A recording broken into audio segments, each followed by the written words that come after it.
தேர்தலில் இருமுனை போட்டி இருந்தால்தான் திமுகவை வீழ்த்த முடியும் என நினைத்து விஜய் செயல்பட்டால் நல்லது என பாஜக மாநில தலைவர் நயினார் நாகேந்திரன் தெரிவித்துள்ளார். தமிழகம் தலைநிமிர தமிழனின் பயணம் யாத்திரை நேற்று திருச்சியில் நடைபெற்றது. இதில் கலந்து கொண்டு பேசிய தமிழக பாஜக மாநில தலைவர் நயினார் நாகேந்திரன், விஜய் தூய சக்தியா என்பதை மக்கள்தான் கூற வேண்டும் என்று கூறினார்.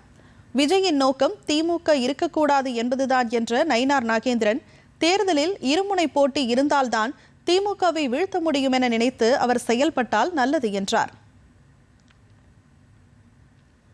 இல்லை, அவருடைய நோக்கம் திமுக இருக்கக்கூடாது அப்படிங்கிறது தான் அவருடைய நோக்கம். நீங்க சொன்ன மாதிரி தீய சக்தின்னு சொல்றாரு. அப்படியா இருந்தால் அவர் எப்படி முடிவெடுக்கணும்? ஏன்னா ஒரு தேர்தலுங்கிறதுல இருமுனை போட்டியா மும்முனை போட்டியா, எத்தனை முனை போட்டி இருந்தால் திமுக வீழ்த்த முடியும் அப்படின்னு நினைச்சு அவருடைய நடந்தால் நல்லது. எம்ஜிஆர் அவர்கள் கட்சி ஆரம்பித்திருந்தாங்க. அது மாதிரி எல்லாரும் கட்சி ஆரம்பித்து எல்லாரும் ஆட்சியை பிடிச்சிட முடியாது.